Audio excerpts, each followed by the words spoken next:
కేంద్రంలో తాము చేస్తున్న అభివృద్ధి పనులను చూసి ప్రజలు తమకు ఓటేస్తారని అన్నారు వేములవాడ బీజేపీ అభ్యర్థి వికాస్ రావు. తన నాన్న విద్యాసాగర్ రావు స్ఫూర్తితో రాజకీయాల్లోకి వచ్చారని చెప్పారు. వేములవాడలో కాషాయ జెండా ఎగరేస్తామంటున్న వికాస్ రావుతో మా కరీంనగర్ ప్రతినిధి Phaniraj face to face. Telangana రాష్ట్రంలోనే ఆసక్తికరంగా మారినటువంటి వేములవాడ నియోజకవర్గంలో ఈసారి టఫ్ ఫైట్ గ్యారంటీగా ఉన్నట్టుగా తెలుస్తుంది. మొత్తానికి మూడు పార్టీలు కూడా వారి బలాబలాల్ని ఇక్కడ పూర్తి స్థాయిలో వినియోగిస్తున్నాయి. ముఖ్యంగా రాజకీయాలకు సంబంధించి ఉద్దండులను ఇక్కడి నుండి వచ్చినటువంటి పరిస్థితి వేములవాడలో ఉంది. సో ఇటువంటి పరిస్థితుల్లో వేములవాడలో బీజేపీ నుండి పోటీ చేసినటువంటి డాక్టర్ వికాస్ గారు మనతో పాటు ఉన్నారు. పార్టీకి ఏ రకంగా రెస్పాన్స్ వస్తుందో వారితో కలిసి మాట్లాడడం. సార్ చెప్పండి, వేములవాడ అనేది నిజానికి మొదటి నుండి కూడా చాలా స్థిరమైనటువంటి, అంటే ఇక్కడ ఉన్నటువంటి ప్రజలు నాయకుల ఎంపికలు చాలా స్పష్టంగా తీర్పిస్తూ ఉంటారు. సో మీకు ఏ రకమైనటువంటి రెస్పాన్స్ వస్తుంది పబ్లిక్ నుండి? మీరు ఏ రకంగా వాళ్ళని కన్విన్స్ చేస్తారు? నేను గత 16 సంవత్సరాల నుంచి మరి వేములవాడ ప్రాంతంలో సేవా కార్యక్రమాలు చేస్తున్నాను.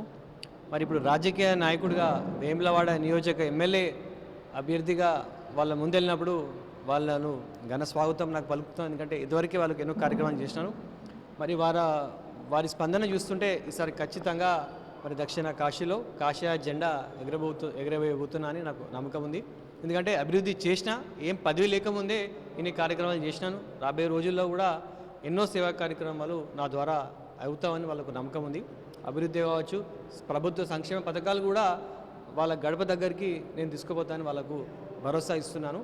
మన జిల్లా పేరే రాజన్న సిరిసిల్ల, కానీ అభివృద్ధిలో సిరిసిల్ల ముందుందని అందరూ అనుకుంటున్నారు. ఖచ్చితంగా రాజన్న కొంచెం వెనుకబడిపోయింది. రాజన్న పుణ్యక్షేత్రాన్ని వేములవాడని మరి మొత్తం తెలంగాణలోనే అభివృద్ధికి చిరునామాగా నేను మార్చుతాను నాకు నమ్మకం ఉంది. ప్రజలకు కూడా నాపైన నమ్మకం ఉంది. రాబోయే రోజులలో ఖచ్చితంగా మరి ఈ ప్రాంతాన్ని అన్ని రకాలుగా అభివృద్ధి పరుస్తాను. సరే, అంటే ఒక ఉన్నత విద్యావంతులుగా మీరు గతంలో కూడా ఒక డాక్టర్గా సేవలు చేశారు. సో ప్రస్తుతం ఉన్నటువంటి పరిస్థితుల్లో రాజకీయాలు, ఇక్కడ ఉన్నటువంటి సిచ్యువేషన్ని అంటే మీ భాషలో చెప్పాలంటే ఏ రకంగా సర్జికల్ ట్రీట్మెంట్ అయిపోయింది, మీరు ఏ రకంగా వీటిని చేయబోతున్నారు? అంటే ఇక్కడ ఉన్నటువంటి పరిస్థితిని మీరు ఏ రకంగా కంట్రోల్ చేయబోతున్నారు? ముఖ్యంగా నాకు మరి స్ఫూర్తి సిహెచ్ విద్యాసాగరరావు గారే మరి నీతి నిజాయితీ గల రాజకీయాలే నేను చేయబోతున్నాను. ముఖ్యంగా నా ఫోకస్ అంతా అభివృద్ధి అనే అజెండా, సంక్షేమమైన సంకల్పం, ఈ ఫోకస్ అంతా దానిపైన ఉంటుంది. కొన్ని అంశాలపైన నేను ఫోకస్ చేయబోతున్నాను. ముఖ్యంగా మరి నైపుణ్య అభివృద్ధి కేంద్రాలు వేములవాడలో ప్రతి ఒక్క మండలానికి ఒక నైపుణ్య అభివృద్ధి కేంద్రాన్ని నేను తీసుకురాబోతున్నాను. మరి సిహెచ్ విద్యాసాగరరావు గారు ఇదివరకే మా స్వస్థలమైన నాగారంలో కోనరావుపేట మండలంలో నైపుణ్య అభివృద్ధి కేంద్రం ద్వారా ఎంతోమందికి యువకులకు వాళ్ళకు ట్రైనింగ్ ఇప్పించి ఉద్యోగాలు ప్లేస్మెంట్స్ కూడా ఇప్పించినాం.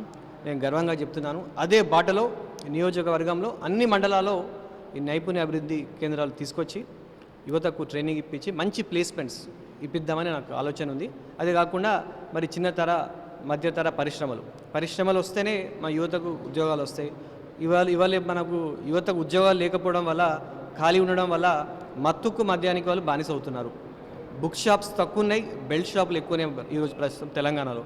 ఖచ్చితంగా మరి పరిశ్రమలు తీసుకొచ్చి ముఖ్యంగా గ్రామీణ ప్రాంతాల్లో మండల స్థాయిలో ఇప్పుడు ఆహార శుద్ధి పరిశ్రమలకు బాగా స్కోప్ ఉంటుంది.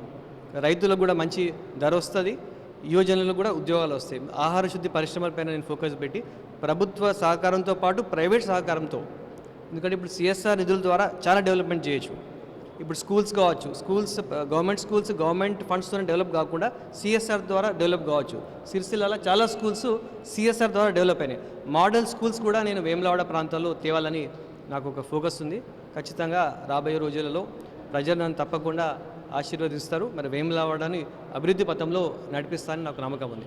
సరే, చివరిగా చెప్పండి, ఓవరాల్గా గమనిస్తే ఇప్పటివరకు జరిగినటువంటి రాజకీయ సమీకరణల తర్వాత గెలుపు అవకాశాల కోసం మీరు ఇంకా ఎలాంటి వ్యూహాలతో ముందుకెళ్తున్నారు? క్యాంపెయిన్ చాలా బాగా నడుస్తుంది. మరి ముఖ్యంగా నేను ఫోకస్ అంతా యూత్ పైన చేస్తున్నాను. మెయిన్ వాళ్ళు ఎక్కువ సఫర్ అయ్యేది వాళ్ళే. ఇప్పుడు ఉద్యోగాలు లేవు, వాళ్ళకు ఉద్యోగాలు తీసుకొచ్చే ఏ ప్రణాళికలు ఉన్నాయో అవన్నీ నేను చేస్తున్నాను. నైపుణ్య అభివృద్ధి కేంద్రాలే కావచ్చు, పరిశ్రమలే కావచ్చు, స్కూల్స్ కూడా కావచ్చు, నైట్ స్కిల్ ట్రైనింగ్ కావచ్చు, వీటి గురించి నేను ఆలోచన చేసి మరి ఖచ్చితంగా మహిళా సాధికారత కూడా ఎన్నో కార్యక్రమాలు చేసినాం. దాదాపు మరి నియోజకవర్గంలో ప్రతి ఇంటికి నా ద్వారా ఏదో ఆరోగ్య సేవలో మరి ఒక కుట్టు మిషను, మరి చాలామంది మరి ప్రతి ఒక్క గ్రామానికి వాటర్ ప్లాంట్ నేను ఇచ్చిన, ఎంతోమంది మరి నేను ఇనాగ్రేట్ చేసిన వాటర్ ప్లాంట్లో నీళ్లు తాగుతున్నారు. వాళ్ళందరూ మర్చిపోరు. నేను ఎక్కడికి వెళ్ళినా వాళ్ళు అంటున్నారు, సార్ మీరు ముందే చేసిండ్రు, మీకే ఇస్తాం ఓటని పోండి అంటున్న వాళ్ళు. సో వాళ్ళ మొహాలు చూస్తే నేను ఖచ్చితంగా ఈసారి గెలవబోతున్నాను, నా కాన్ఫిడెన్స్ ఉంది. ఇది మొత్తానికి రానున్న రోజుల్లో అంటే ఈసారి వచ్చినటువంటి ఎన్నికల్లో పూర్తి స్థాయిలో తమ వ్యూహం కానీ అలాగే ఈసారి ఫలిస్తుందని, మరోవైపు కేంద్రంలో ఉన్నటువంటి పథకాలు ఏవైతే ఉన్నాయో అవి ఖచ్చితంగా ఒక ఎమ్మెల్యేగా గెలిచినట్లయితే ఖచ్చితంగా ఇక్కడ వాటిని అమలు చేస్తామని వికాస్ గారు అంటున్నారు. కెమెరామెన్ రాజేందర్తో ఫణిరాజ్ ఫర్ రాజ్ న్యూస్, కరీంనగర్.